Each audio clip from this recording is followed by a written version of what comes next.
Hi, welcome back to Read by Angelique. I'm Angelique. How are you guys doing today? Y'all doing good? Are you excited to finish The Phantom of the Opera? I am thrilled. Not because I want the story to be done, but because I want to know the ending. I want to finish this experience. And then I like to relive it all again, knowing how amazing the story is now. I love that I got to read this for the first time with you. You guys got my initial raw reactions, no filter. I apologize for moments of that. It included some confused looks, blank stares, and cries of wow. Just really basic. But anywho, let's continue on. Let's do a quick recap. The quick part might not be super quick. I don't know. I loved the last two chapters that we read. Chapters 14 and 15. Let me figure out where chapter 14 started.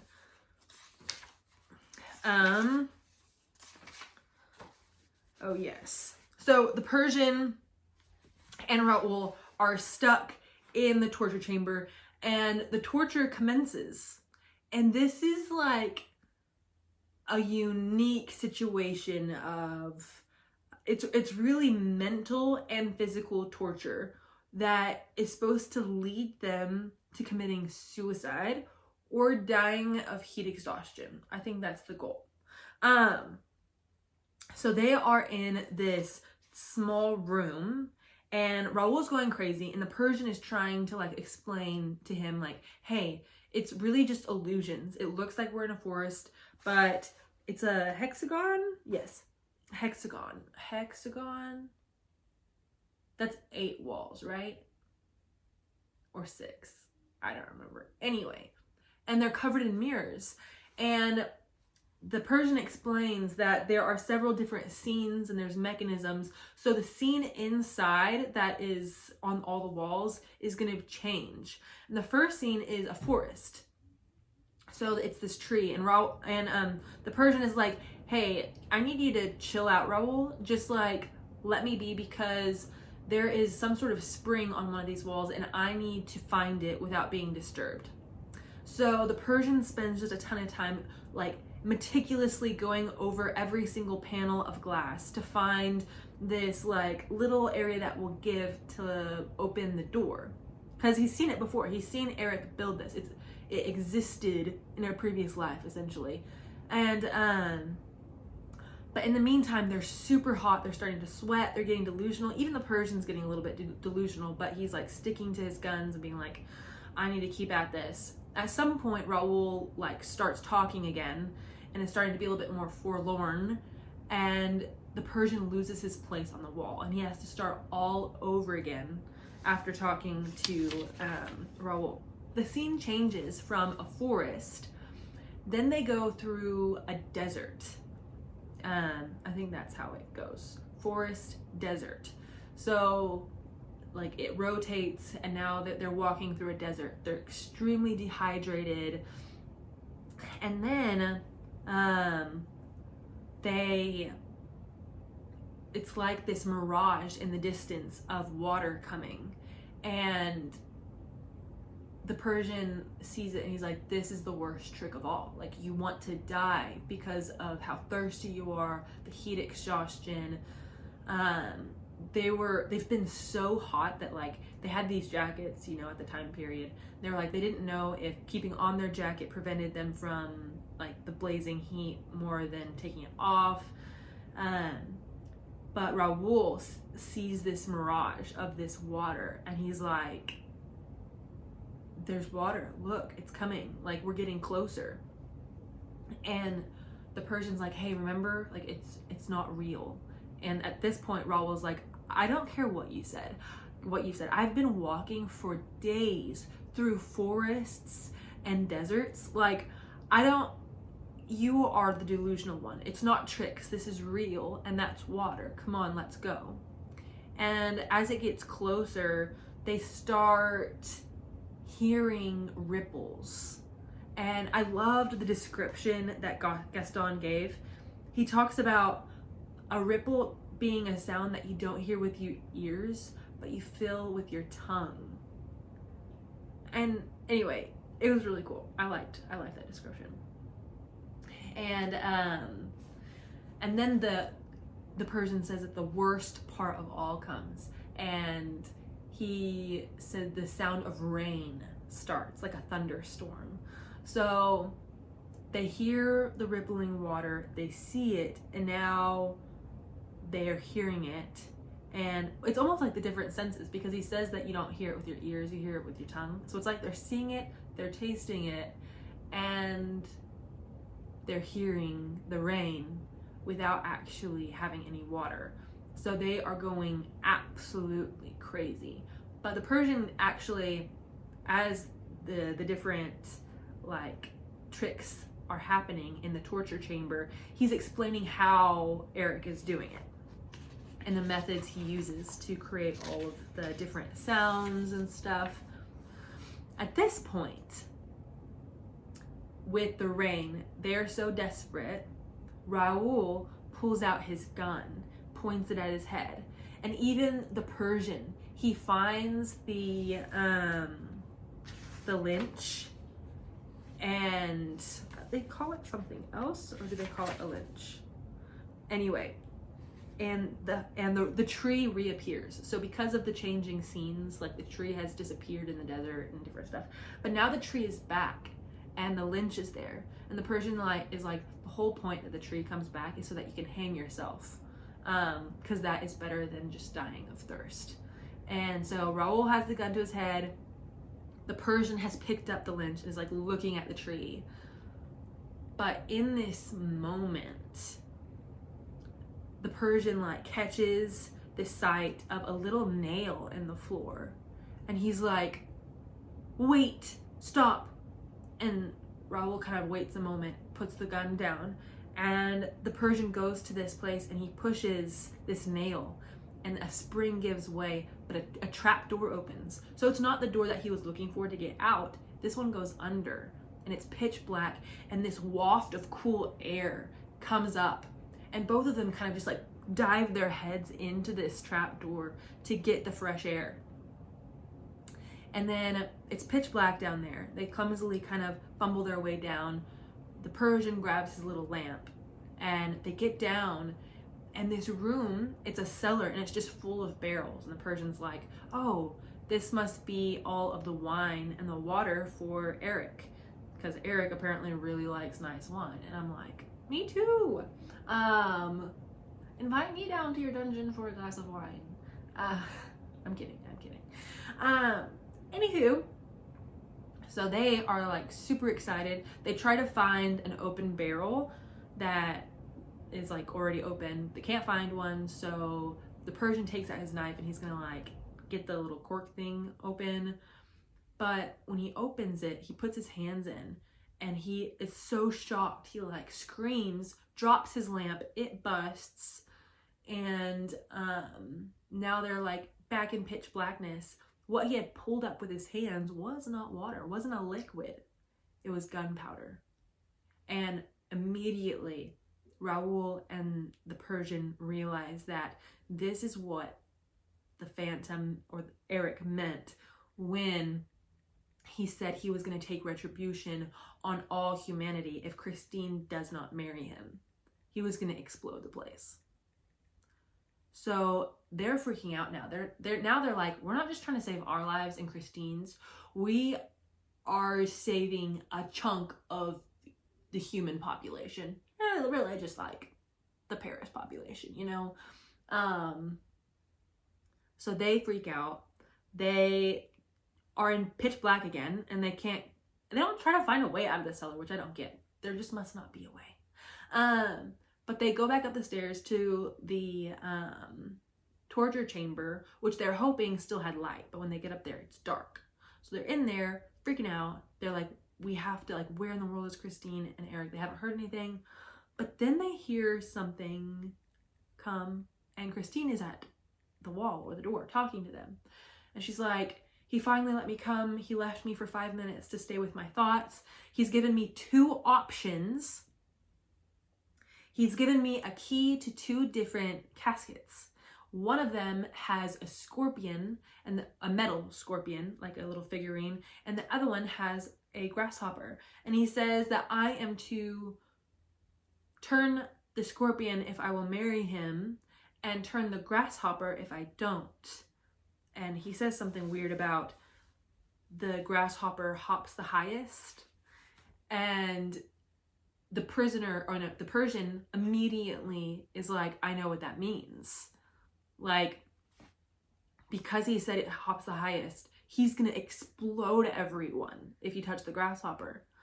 But I just find it really interesting that the scorpion is the one that the figurine that he chose for her to say yes to him. It's like, that's not a good omen, right? Like, a scorpion has a tail, it's gonna come back and get you. So don't. So they're talking, and then they realize, like, it's been way past 5 minutes. They explain to Christine what's gonna happen if she touches the grasshopper. But now the Persian is starting to doubt his senses. He's like, what if I'm wrong? What if it's actually a trick of Erik's, and he wants us to think that the grasshopper will make everything explode, but really he set up the scorpion to detonate everything. Eventually Erik comes back. Christine's like, be quiet, blah, blah, blah, we're scared. But it's like, Erik knows they're all talking to each other. Christine had tried to get the key to the torture chamber again. It didn't work. So now Erik comes back, and he's talking to all of them through the wall, and they're all chit-chatting. And he's like, honey, it's time to get married. You have not chosen either of them. So now I will turn the grasshopper. And you know what? And now he's not even being tricksy. He's like, do you know what will happen when I turn the grasshopper? This whole place will explode and take half of Paris with it. Crazy. And she's like, no, don't. I will spend my life with you. Something like that. And the ghost just says some weird things. He's a bit poetic. He is definitely like bonkers right now. He's a little bit crazy. He said, let me read this for you again. For with your own fair hands you shall turn the scorpion, and merrily, merrily we will be married. I just liked that line. Merrily, merrily we will be married. He's being cheeky. And the grasshopper, I tell you, hops jolly high. He's explaining what will happen with each. So finally Christine's like, the scorpion, I'm gonna take care of us, you know, like, it's fine. So she turns the scorpion, and immediately there's this hissing sound that the Persian and Raoul can hear in the torture chamber. It's coming from the cellar that they just left. And they're like, that is the hiss of something about to explode. But then they listen harder, and they're like, actually, no, that's a gurgling sound. That's not the hiss of fire. That is the sound of water. They run down into the cellar and are standing there, and they're just drinking. It says the water reaches up to their chest, and they just stand and they just like let the water flow into their mouth. They're drinking. And then they go back into the torture chamber, but the water keeps rising all the way up the stairs through the trapdoor into the cellar, and they can't hear anything. They yell for Erik and Christine, but they're gone. And so Raoul and the Persian are left in this room, and the water keeps rising and rising, and they realize, like, it's not stopping. Someone needs to turn the scorpion again to shut the valve off. And they yell and they yell for Christine and Erik. Can't find anyone. Eventually they're swimming, and they're just losing all their energy. I don't think they like water at this point. I know they were like desperate to like have water earlier, but now they're not fans.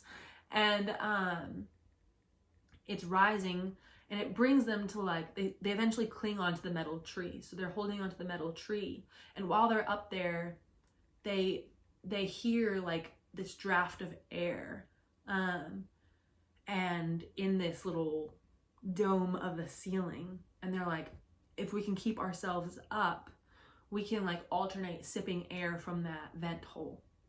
And it was a great idea, but they lose all their energy and they just start sinking. So they are sunk. And they're in the water, and it kind of just like describes their delusional state, hearing water under the water. And then they hear the song again that they heard when they were looking at the barrels. It says, barrels, barrels, any barrels to sell? Which of course is Erik using his voice trick, right? Anyway, so that's what happened in the last 2 chapters. Another really long recap, but it was so good. Phantom of the Opera by Gaston Leroux, chapter 26. This is also the last chapter. Did I tell you? Did I tell you this last chapter? The end of the ghost. And then I'll read the epilogue.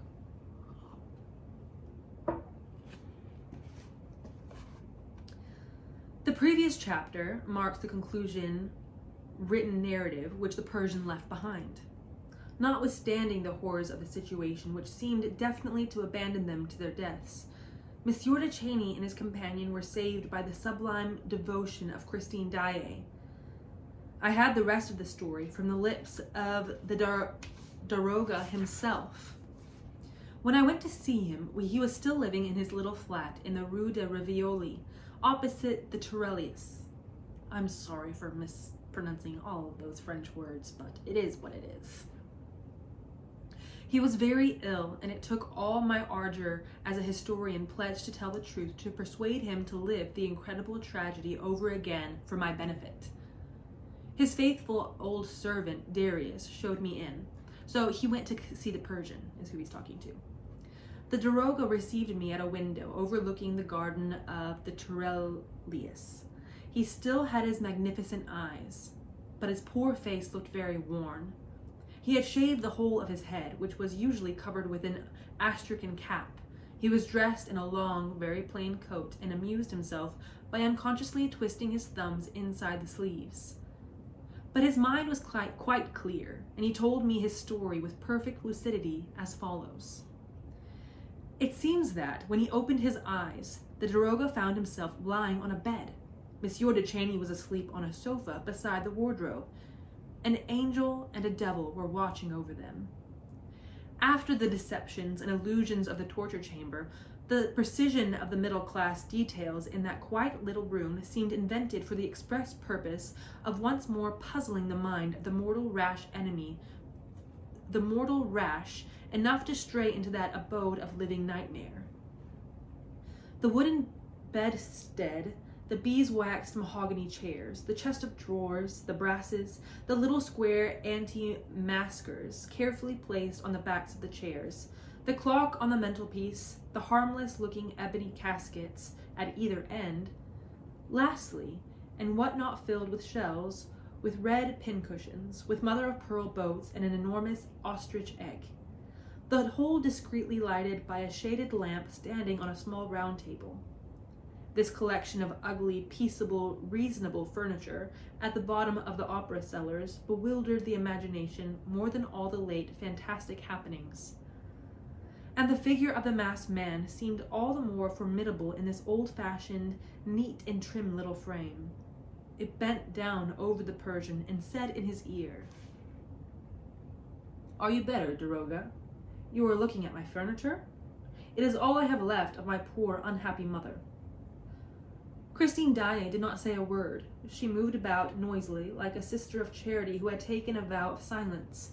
She brought a cup of cordial, or of hot tea, he did not remember which. The man in the mask took it from her hands and gave it to the Persian. Monsieur de Cheney was still sleeping. Erik poured a drop of rum into the Daroga's cup, and, pointing to the Viscount, said, "He came to himself long before we knew if he were still alive, Daroga. He is quite well. He is asleep. We must not wake him." Erik left the little room for a moment, and the Persian raised himself on his elbow, looked around him, and saw Christine Daae sitting by the fireside. He spoke to her, called her, but he was still very weak and fell back on his pillow. Christine came to him, laid her hand on his forehead, and went away again. And the Persian remembered that, as she went, she did not so much as glance at Monsieur de Cheney, who, it is true, was sleeping peacefully. and she sat down again in her chair by the chimney corner, silent as a sister of charity who had taken a vow of silence. Erik returned with some little bottles which he placed on the mantelpiece, and, again in a whisper, so as not to wake Monsieur de Chagny, he said to the Persian after sitting down and feeling his pulse, "You are now saved, both of you, and soon I shall take you up to the surface of the earth to please my wife." Thereupon he rose, without further explanation, and disappeared once more. The Persian now looked at Christine's quiet profile under the lamp. She was reading a tiny book with gilt edges, like a religious book. There are editions of the Imitation that look like that. The Persian still had in his ears the natural tone in which the other had said, "To please my wife." Very gently he called her again, but Christine was wrapped in her book and did not hear him. Erik returned, mixed the daroga a draught, and raised him and advised him not to speak to his wife again, nor to anyone, because it might be very dangerous to everybody's health. Eventually the Persian fell asleep, like Monsieur de Chagny, and did not wake until he was in his own room, nursed by his faithful Darius, who told him that, on the night before, he was found propped against the door of his flat, where he had been brought by a stranger who rang the bell before going away. As soon as the daroga received his strength and his wits, he sent to Count Philip's house to inquire after the Viscount's health. The answer was that the young man had not been seen, and that Count Philip was dead. His body was found on the bank of the Opera Lake, on the Rue Scribe side. The Persian remembered the Requiem Mass, which he had heard from behind the wall of the torture chamber, and had no doubt regarding the crime and the criminal. Knowing Erik as he did, he easily reconstructed the tragedy, thinking that his brother had run away with Christine Daae. Philip must have dashed in pursuit of him along the Brussels road, where he knew that everything was prepared for the elopement. Failing to find the pair, he hurried back to the opera, remembered Raoul's strange confidence about his fantastic rival, and learnt that the Viscount had made every effort to enter the cellars of the theatre, and that he had disappeared, leaving his hat in the prima donna's dressing room beside the empty pistol case. And the Count, who no longer entertained any doubt of his brother's madness, in his turn darted into that faint infernal underground maze. This was enough in the Persian's eyes to explain the discovery of the Comte de Chagny's corpse on the shore of the lake, where the siren, Erik's siren, kept watch. The Persian did not hesitate. He determined to inform the police. Now the case was in the hands of the examining magistrate, called for, an incredulous, commonplace, superficial sort of person. I write as I think, with a mind utterly unprepared to receive a confidence of this kind. Monsieur Fleur took down the daroga's dispositions and proceeded to treat him as a madman. Despairing of ever obtaining a hearing, the Persian sat down to write. As the police did not want his evidence, perhaps the press would be glad of it, and he had just written the last line of the narrative which I have quoted in the preceding chapters, when Darius announced the visit of a stranger who refused his name, who would not show his face, and who declared simply that he did not intend to leave the place until he had spoken to the daroga. The Persian at once felt who his singular visitor was, and ordered him to be shown in. The daroga was right. It was the ghost. It was Erik. He looked extremely weak and leant against the wall as though afraid of falling. Taking off his hat, he revealed a forehead white as wax. The rest of the face was hidden by the mask. The Persian rose to his feet as Erik entered. "Murderer of Count Philip, what have you done with his brother and Christine Daae?" Erik staggered under the direct attack, kept silent for a moment, dragged himself to a chair, and heaved a deep sigh. Then, speaking in short phrases and gasping for breath between the words, "Daroga, don't talk to me about Count Philip. He was dead by the time I left my house. He was dead when the siren sang. It was an accident, a very sad accident. He fell awkwardly, but simply and naturally into the lake." "You lie," shouted the Persian. Erik bowed his head and said, "I have not come here to talk about Count Philip. but to tell you that I'm going to die. Where are Raoul de Cheney and Christine Daae? I'm going to die. Raoul de Cheney and Christine Daae. Of love, Daroga. I am dying of love. That is how it is. I loved her so, and I love her still, Daroga. And I am dying of love for her. I tell you, if you know how beautiful she was when she let me kiss her alive. It was the first time, Daroga, the first time I ever kissed a woman. Yes, alive. I kissed her alive. And she looked as beautiful as if she had been dead. The Persian shook Erik by the arm. Will you tell me if she is alive or dead?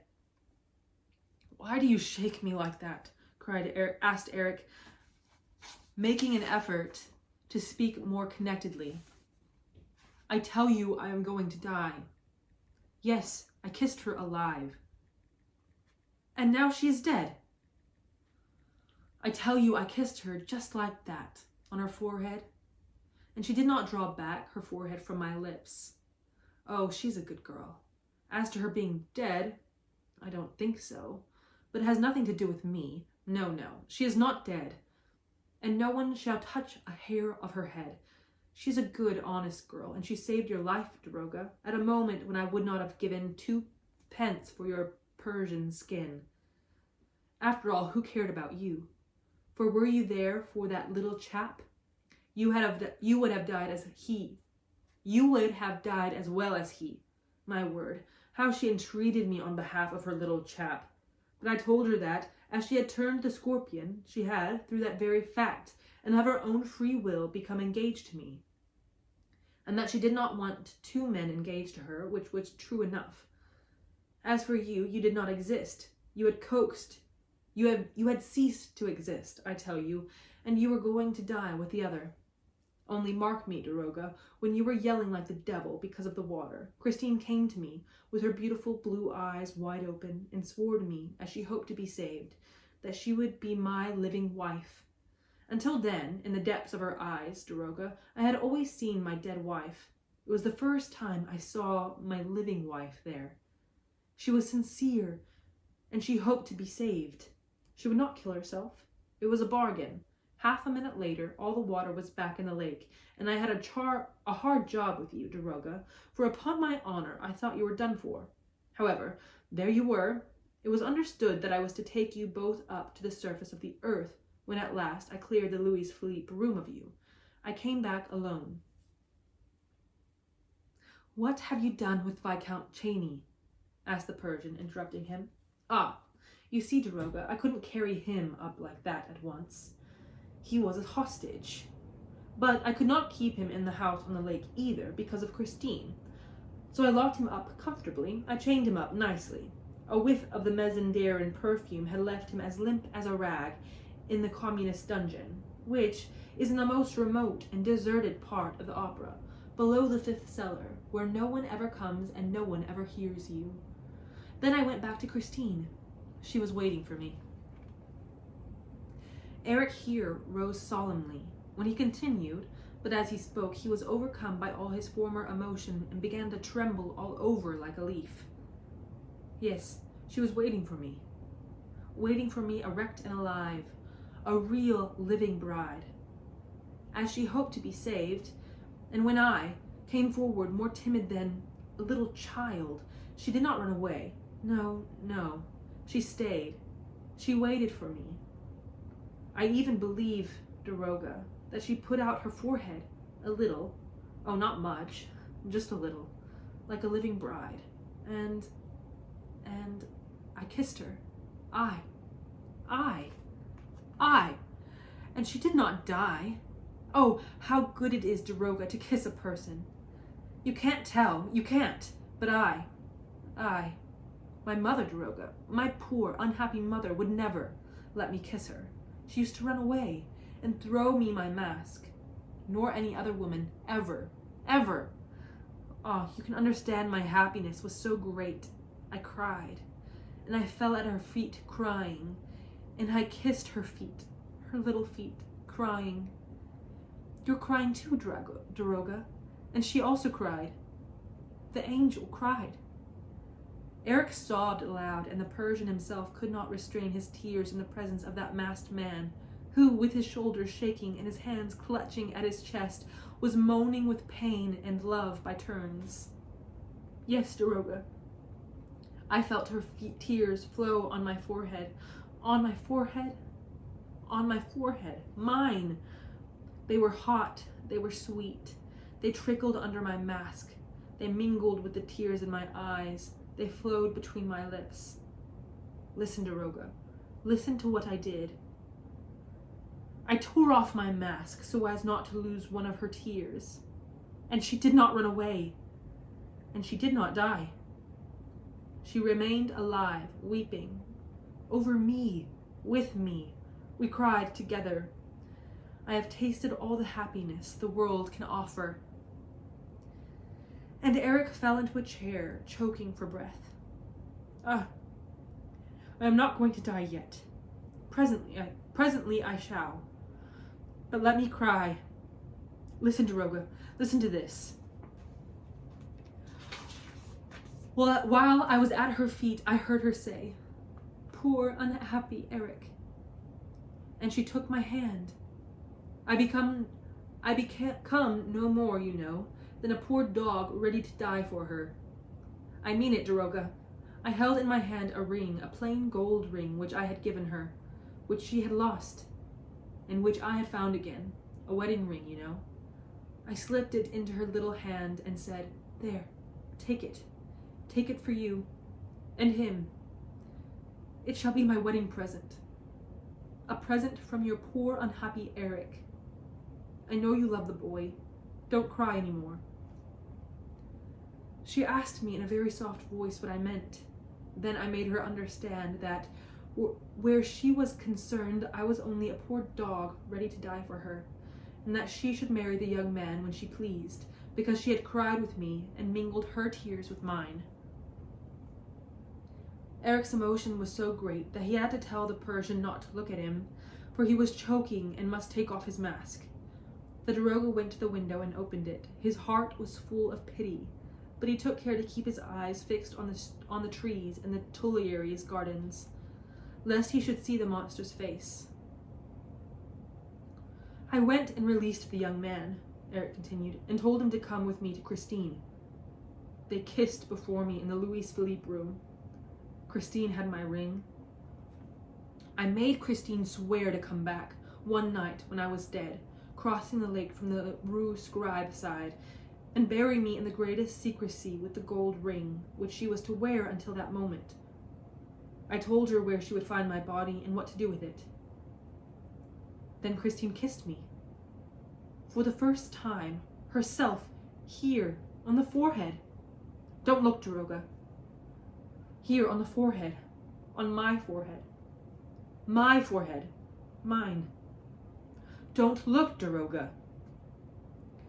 And they went off together. Christine had stopped crying. I alone cried. Daroga, Daroga, if Christine keeps her promise, she will come back soon. Erik ceased speaking. The Persian asked him no questions. He was quite reassured as to the fate of Raoul de Cheney and Christine Daae. No one could have doubted the word of the weeping Erik that night. The monster resumed his mask and collected his strength to leave the Daroga. He told him that, when he felt his end to be close at hand, he would send him, in gratitude for the kindness which the Persian had once shown him, the things which he held dearest in the world. All Christine Daae's papers, letters which she had written to Raoul at the time of that adventure, and left with Erik, together with a few objects belonging to her, such as a pair of gloves, a shoe buckle, and 2 pocket handkerchiefs. In reply to the Persian's question, Erik told him that the young people, as soon as they found themselves free, had resolved to go and look for a priest in some lonely spot where they could hide their happiness, and that, with this object in view, they had started from the northern railway station of the world. Lastly, Erik relied on the Persian, as soon as he received the promised relics and papers, to inform the young people of his death, and to advertise it in and the epoch. That was all. The Persian saw Erik to the door of his flat, and Darius helped him down to the street. A cab was waiting for him. Erik stepped in, and the Persian, who had gone back to the window, heard him say to the driver, "Go to the opera." The cab drove off into the night. The Persian had seen the poor, unhappy Erik for the last time. 3 weeks later, the Epoch published this advertisement. Erik is dead.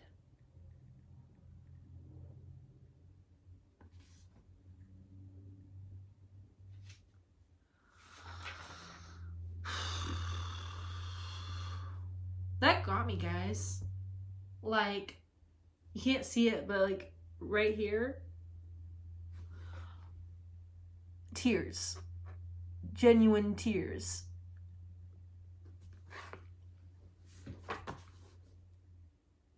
This whole time I've been like, what kind of villain is this? Like, I've always, like, the movie, the play, they all romanticize the ghost, Erik. You're on his side a little bit. And the book paints him in an even darker shade than the play or the movie. You see how absolutely cruel he was. He's a murderer and more. But that chapter changes it all. All of a sudden you have so much compassion for him. This is a brilliant book. Granted, the love stuff is a little melodramatic for sure. You know, all that, the drama between, Erik's a bit extreme. His love for Christine, and Christine is a bit naive. I can't say that I would find her an angel, the way she handles herself in the dungeon especially. She's not the brightest. But, all that to say, wow. Amazing. Good job, Gaston. You wrote a masterpiece. Okay. I am going to read the epilogue, so this video will be a little bit longer. I think it's just continued from that main perspective of the narrator. Or the journalist, the guy that goes to see. We'll see. Epilogue. I have now told the singular but veracious story of the opera ghost. As I declared on the first page of this work, it is no longer possible to deny that Erik really lived. There are now so many proofs of his existence within the reach of all that we can trace Erik's actions logically throughout the tragedy of the Cheneys. Actually, I think this might be the point of view of Gaston Leroux, but like still part of the book, because Gaston like died saying that the ghost was real. Like in real life, he was like, he's real. It's based off the true story. Anyway. There is no need here to repeat how greatly the case excited the capital. The kidnapping of the singer, the death of the Comte de Cheney under such exponential conditions, the disappearance of his brother, the drugging of the gas man at the opera, and of his two assistants. What tragedies, what passions, what crimes had surrounded the ideal of Raoul and his sweet and charming Christine? What had become of that wonderful, mysterious artist of whom the world was never to hear again? She was represented as the victim of a rivalry between the two brothers, and nobody suspected what had really happened. Nobody realized that, as Raoul and Christine had both disappeared, they had both retired far away from the world to enjoy a happiness which they would not have cared to make public after Count Philip's unaccountable death. They took the train one day from the northern railway station of the world. Possibly, I too shall take the train at that station one day, and go and seek around thy lakes, O Norway, O silent Scandinavia, for perhaps still living traces of Raoul and Christine, and also of Mamma Valerius, who disappeared at the same time. Possibly someday I shall hear the lonely mountains of the north echo the singing of her who knew the angel of music. Long after the case was pigeonholed by that most unintelligent magistrate, Monsieur Fuhr, the newspapers made desultory efforts to fathom the mystery. One evening paper alone, a paper which made a feature of the theatrical gossip, said, "We recognize the touch of the opera ghost." And even that was written ironically. The Persian alone knew the whole truth and held the main evidence, which came to him with the pious relics promised by the ghost. It fell to my lot to complete that evidence with the aid of the daroga himself. Day by day, I kept him informed of the progress of my inquiries, which he himself directed. He had not been to the opera for years and years, but he had preserved the most accurate recollection of the building, and there was no better guide than he to help me discover its most secret recesses. He also told me where to gather further information, whom to ask, and he sent me to call on Monsieur Poligny, at a moment when the poor man was almost on the point of drawing his last breath. I had no idea that he was so very ill, and I shall never forget the effect which my questions about the ghost produced upon him.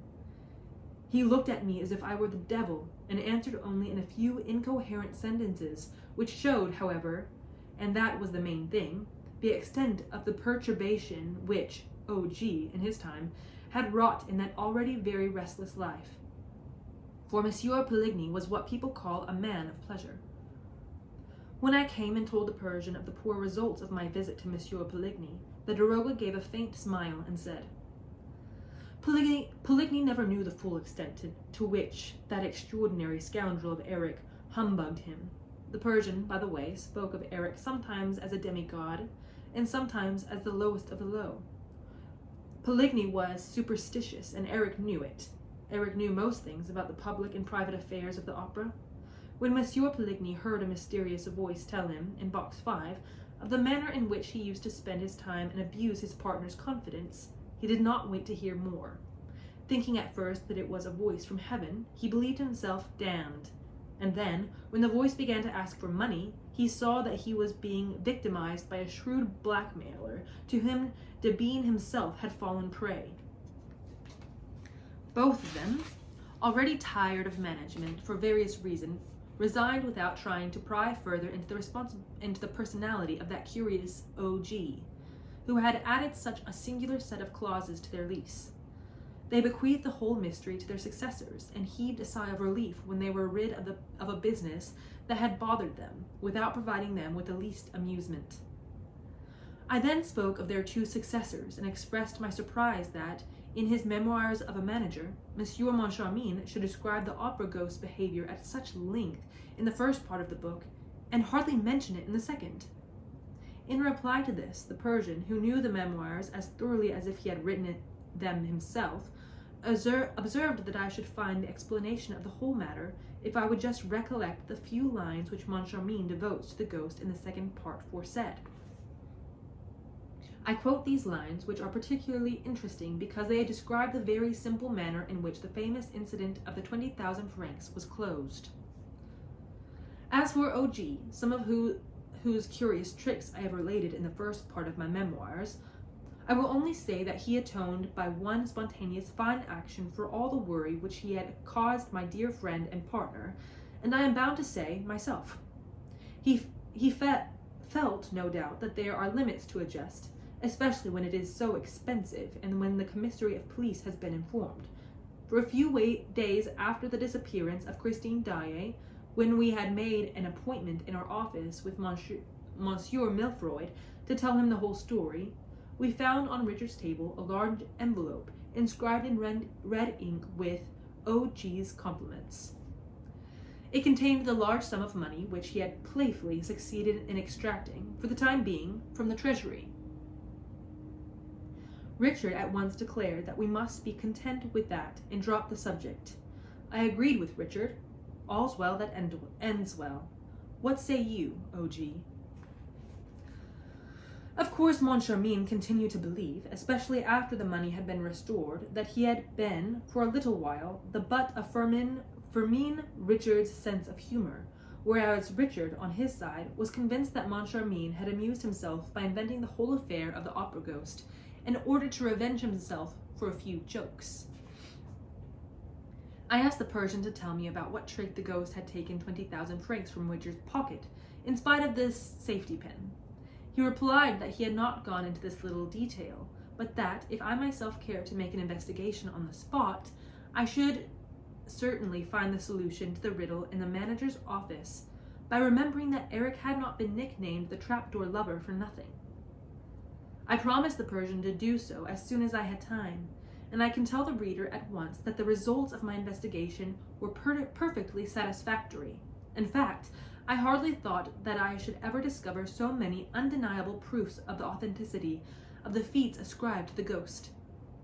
The Persian's manuscript, Christine Daae's paper, the statements made to me by the people who used to work under M.M. Richard in Montcharmin, by little Meg herself, the worthy Madame Giry, I am sorry to say, is no more, and by Sorelli, who is now living in retirement at Louveciennes.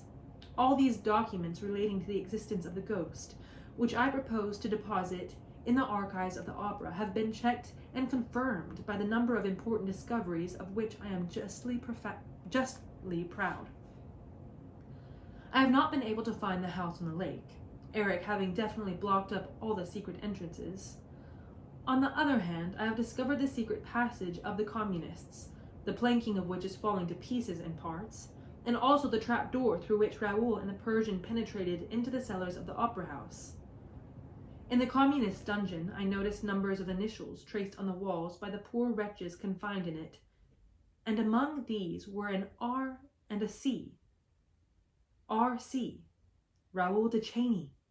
The letters are there to this day.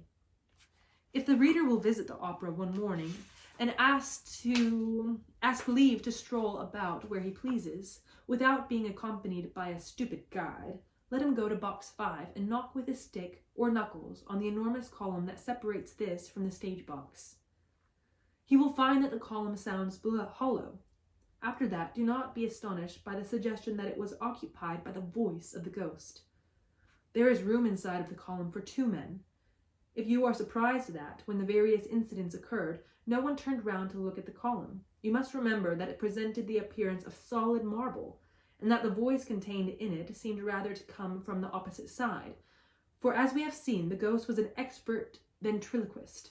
The column is elaborately carved and decorated with the artist's chisel, and I do not despair of one day discovering that the piece of sculpture could be raised or lowered at will so as to give passage to the ghost's mysterious correspondence with Madame Giry and his generous tips. However, all these discoveries are nothing to my mind, compared with that which I was able to make in the presence of the acting manager, in the manager's office, within a couple of inches from the desk chair. It consisted of a trap door, the width of a board in the flooring, and the length of a man's forearm and no longer. A trap door that falls back like the lid of a box. A trap door through which I can see a hand come and dexterously fumble at the pocket of a swallow-tail coat. That is the way the 40,000 francs went, and that also is the way by which, through some trick or other, they were returned. Speaking about this to the Persian, I said, So we may take it, since the 40,000 francs was returned, that Erik was simply amusing himself with that amended lease of his? I don't believe it, he cried. Erik wanted money. Thinking himself without the pale of humanity, he was restrained by no scruples, and he employed the extraordinary gifts of dexterity and imagination which he had received by way of compensation for his extraordinary ugliness to prey upon his fellow men. His reason for restoring the 40,000 francs of his own accord was that he no longer needed it. He had relinquished his marriage with Christine Daae. He had relinquished everything above the surface of the earth. According to the Persian's account, Erik was born in a small town not far from Rouen. He was the son of a master mason. He ran away at an early age from his father's house, where his ugliness was a subject of horror and terror to his parents. For a time he frequented the fairs, where a showman exhibited him as a living corpse. He seems to have crossed the whole of Europe, from fair to fair, and to have completed his strange education as an artist and magician at the very fountain-head of art and magic among the gypsies.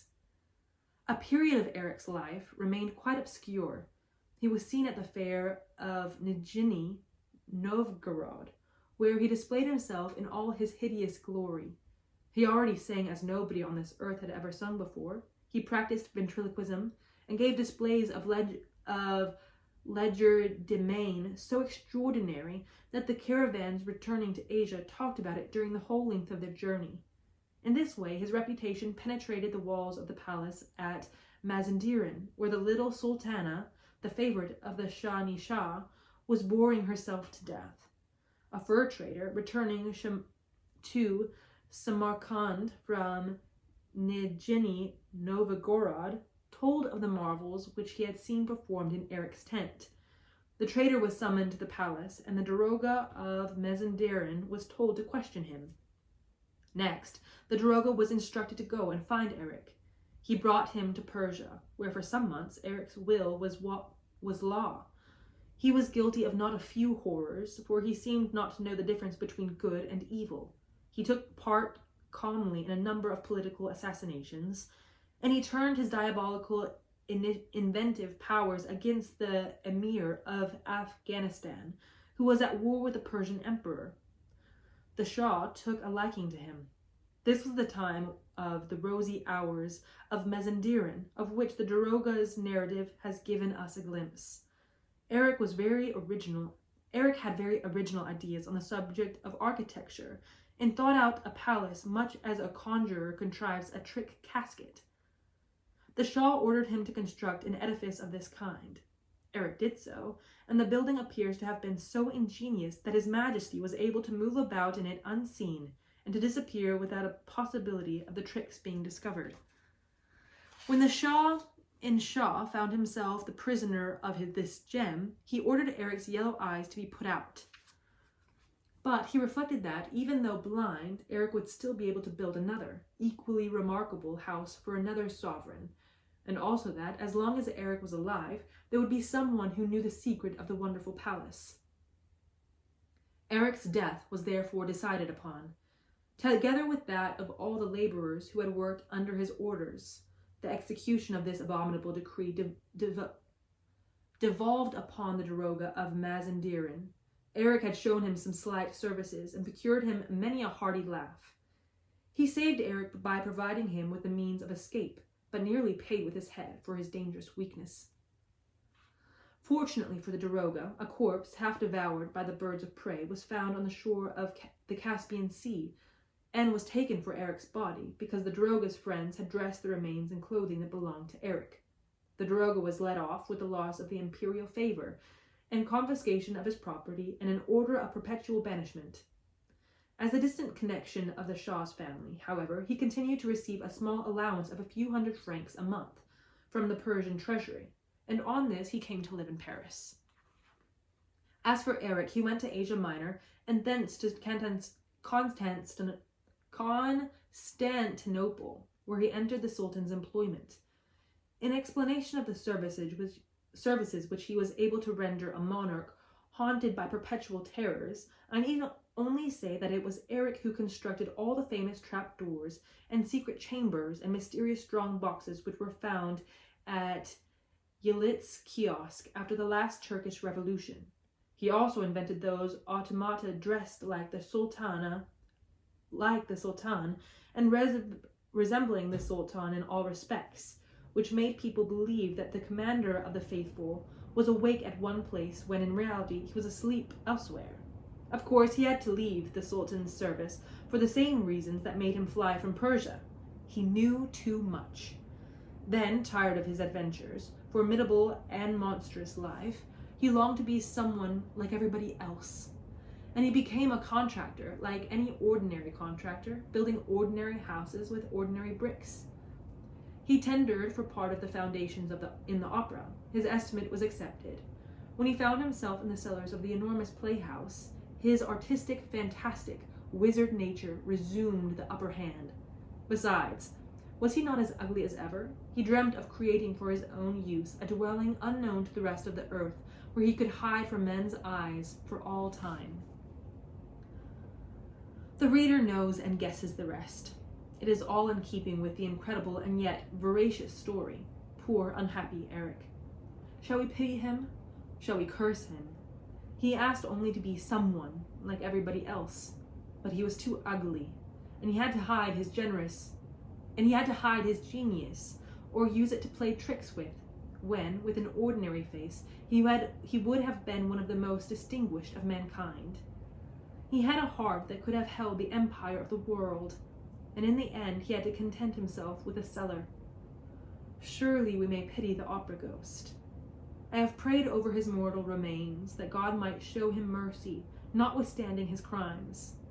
Yes, I am certain, quite certain, that I prayed beside his body the other day, when they took it from the spot where they were burying the phonographic records. It was Erik's skeleton.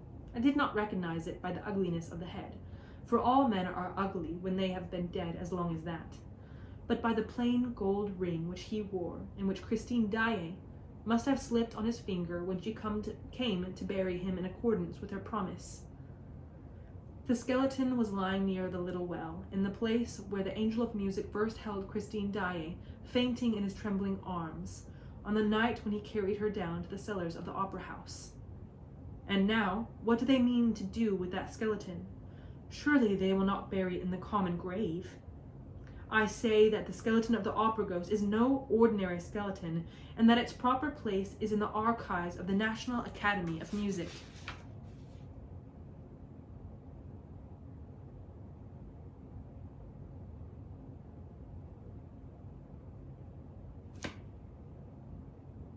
That's it. That is the end. The absolute end. Ugh. Ugh. I can't. My heart. I just need to read this one bit again, because I was just shocked. He had a heart that could have held the empire of the world, and in the end he had to content himself with a cellar.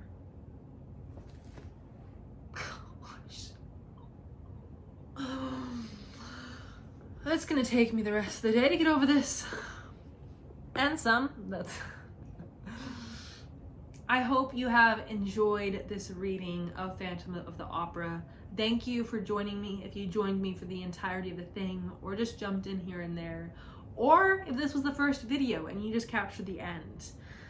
I will be continuing to read classic works here, so stay tuned. The next book, I have decided, unless you can convince me to read something else. Actually, you can't. The next book I'm going to read is, drumroll please, I have it here, The Great Gatsby. Partially I'm reading it because it's in the public domain and I can only read the public domain books. It was on a list of books that were said to be popular in 2025. We'll see about that. The other reason I'm reading it is because she's short, and I want to read something short. The Phantom of the Opera wasn't really that long either, but reading aloud like this, doing the intros, it just creates a lot of videos, and I don't know, I feel accomplished when I can check things off, and so I want to do something fast, just for the dopamine. And then we might tackle something longer. We shall see. I kind of don't want to let you go, because it means that this experience really is over.